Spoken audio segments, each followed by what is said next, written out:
ዛሬ የምነግራችሁ ነገር በጣም ወሳኝ ነገር ነው። ለመጀመሪያ ጊዜም ሆነ ድጋሚ መሰደድ ስትፈልጉ መሄድ ያለባችሁ አገርና በጭራሽ መሄድ የሌለባችሁን አገር ነው የምነግራችሁ ማለት ነው። ሁላችሁም ስደተኞች ማንንም እህቶቻችሁንም ለማምጣትም ሆነ ደህና አገር ሄደው እንዲሰሩ ከፈለጋችሁ የት መሄድ አለባችሁ? ደሞዙ የት አገር ቆንጆ ነው? እንደዚሁም ደግሞ የት ሀገር ነው ከሰላሙም ከደሞዙም አንጻር የማይመከረው የምለውን እንግዲህ ካለ ልምድ አንጻር የምነግራችሁ ይሆናል። እናንተ ግን ቪዲዮ ላይክ እያደረጋችሁ ጀምሩት ለሁሉም እንዲደርስ ማለት ነው። ሰላም ሰላም፣ እንዴት ናችሁ ውድ ቤተሰቦች? ደህና ናችሁ? የኔ ያለው እግዚአብሔር ይመስገን። እናንተም በያላችሁበት ሰላማችሁ ብዙ ትርፍርፍል እያልኩኝ ዛሬ ስለ ደሞዝ ላወራላችሁ ነው የመጣሁት ማለት ነው። የት ሀገር ብንሄድ የበለጠ ቆንጆ ይከፈለናል፣ እንደዚሁም ደግሞ በአጭር ጊዜ ስኬታማ እንሆናለን ከነጻነትስ አንጻር ከሰላምስ አንጻር እንደዚሁም ደግሞ የት ቦታ ብንሆን ነው ሰላም የምንሆነው? አገሩ፣ ነጻነቱ፣ የደሞዙ ጭማሪ ልዩነቱን በአጠቃላይ ዘርዘር እያደረኩ እነግራችኋለሁ ማለት ነው። ከእናንተ የሚጠበቀው ይህን ቪዲዮ ላይክ፣ ሼር እያደረጋችሁ ለሁሉም እህቶቻችን ማድረስ ነው። እንደዚሁም ደግሞ ማንም ሰውን የስጋ መጀመሪያ ለምራችሁ ሴትም ወንድም ቢሆን አረብ ሀገር ሂድ ብዬ አልመክርም፣ በተለይ በዚህ ሰዓት ማለት ነው። ነገር ግን ችግር ሲሆንባችሁ ምርጫ የለም። ግዴታ ከሆነ ግን ወሳኝ ሀገሮች በጣም ሰላም ያለበት ሀገር ማለት ነው። ከደሞዝም ቆንጆ ደሞዝ ያለባቸው አገሮችን ዝርዝር ብነግራችሁ ይሆናል። እስከ መጨረሻው የትም እንዳትሄዱ እላለሁኝ። በመጀመሪያ ደረጃ በኮንትራትም ሆነ እንደዚሁም ደግሞ ፍሪ ቪዛ እንደፈለጋችሁ ዘንጣችሁ ፏ ብትን ብላችሁ አገራችሁን የሚያስንቅ ሀገር ብዬ የማስበው እንደኔ ማለት ነው። እንደዚሁም በጣም ብዙዎች የመሰከሩለት ሀገር ነው።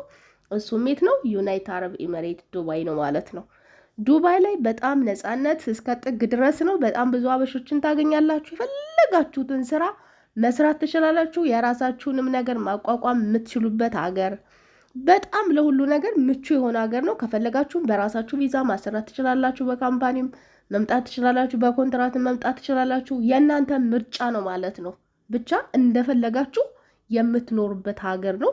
ከደሞዝም ከነጻነትም እንደዚሁም ደግሞ ከብዙ ነገር ማለት የሀገራችሁን ልጆች በስፋት የምታገኙበት በጣም ብዙ ኢንቨስተሮች ያሉበት ሀገር ነው ዱባይ ማለት ነው። እና ዱባይ ብትመጡ እናንተም እድላችሁ ምናልባት የተስተካከለ ሊሆን ይችላል። እንደዚሁም ደግሞ ወንድሞቻችሁ ማምጣታችሁ ካልቀረ ወደ ዱባይ ብታመጧቸው አሪፍ ነው ማለት ነው። በመጀመሪያ እኔ የምጦ ብዬ አልመክርም። አረብ ሀገር ላይ የትም ቢሆን ለመዝናናት ካልሆነ በስተቀር መተው ይስሩ። አሁን ላይ ትንሽ ከባድ ነው እንደምታውቁት ማለት ነው።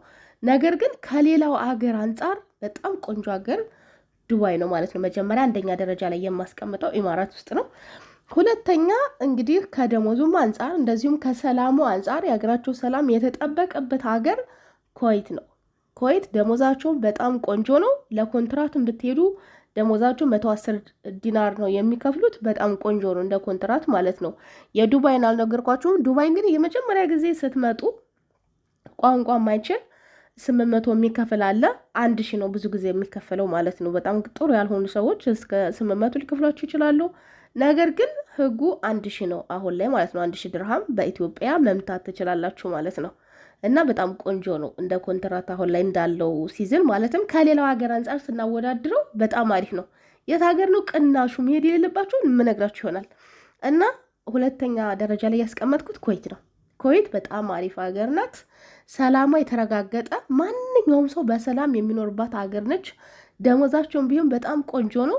እና በሁለተኛ ደረጃ እንግዲህ ኩዌት ብትሄዱ በጣም አሪፍ ነው ብዬ አስባለሁኝ ማለት ነው። በሶስተኛ ደረጃ መመክራችሁ እንድትሄዱ ማለት ከሄዳችሁ ከሰራችሁ አይቀር መሄድ ያለባችሁ የት ነው? ኳታር ነው። ኳታር በጣም በጣም ብዙዎች የመሰከሩላት በጣም ሰላሟ የተረጋገጠ ትንሽ ማለትም አሁን ያበሻ ምግብ ምናምን ስትፈልጉ ትንሽ የተወደደ ነው እውነት ለመነጋገር። እዚህ ሀገርም ዱባይም ቢሆን ያበሻ ነገር ትንሽ እንትን ነው፣ ግን እንደፈለጋችሁ ነው የምታገኙት። ዱባይ ላይ የኢትዮጵያ ነገር ፈልጋችሁ ሲጀመር የምታጡት ነገር ምንም ነገር የለም ማለት ነው። ምንም ነገር በደቂቃ ውስጥ እጃችሁ ነው የሚገባው።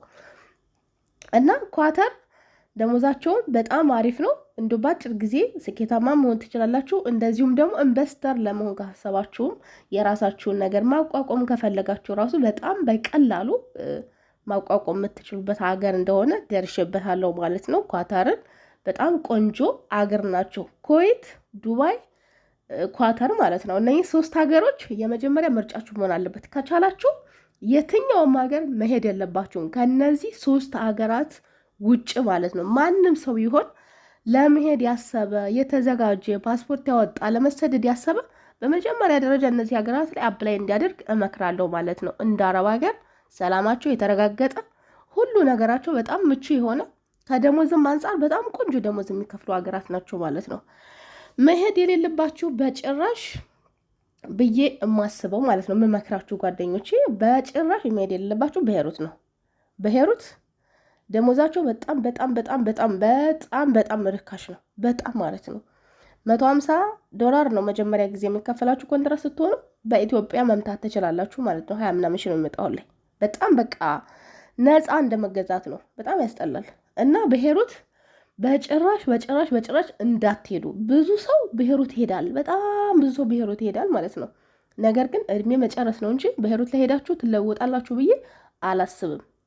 ስለዚህ ከምንም በላይ አንደኛ ቤይሩት ላይ ብዙ ጊዜ ሰላም የለም። የሰላሙ ጉዳይ የምታውቁት ነገር ነው። በጣም ብዙ ጊዜ ከሰላም የላቸውም እዚህ ሀገር ላይ ማለት ነው። እና ለሁሉም ለእናንተም ሰላም ለሁሉም ነገር ሲባል ቤይሩት ላይ ከደሞዝም አንጻር በጣም የቀነሰ ጥሩ ክፍያ የሌላቸው አገራቶች ናቸው።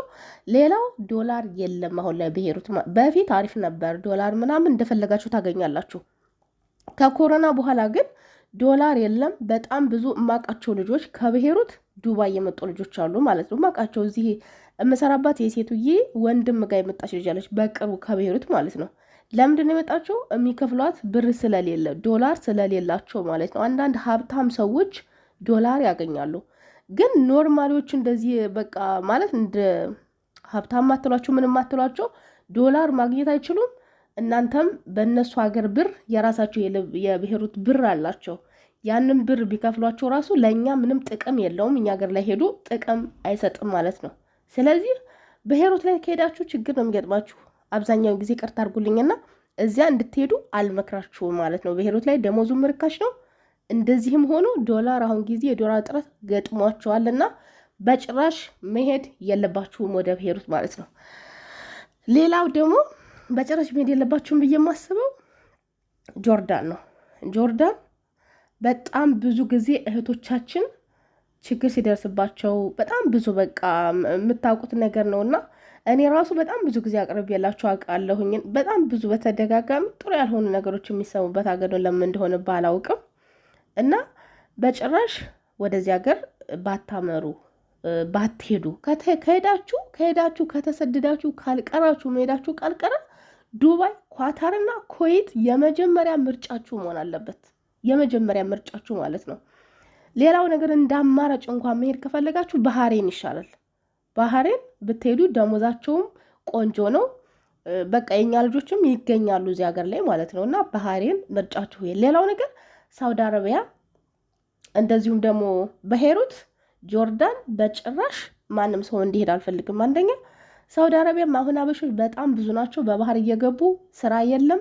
ብዙ ሳውዲ አረቢያ ላይ የማይሰማ ነገር የለም። በአጠቃላይ ኢትዮጵያውያን የሚደርስባቸው ነገር ደስ ማይል ነገር ነው እና መሄድ የለባችሁ። ምርጫችሁ ማድረግ የለባችሁ። መሰደዳችሁ ካልቀረ ግን የመጀመሪያ ምርጫችሁ ኩዌትና ዱባይ እንደዚሁም ደግሞ ኳታር መሆን አለበት።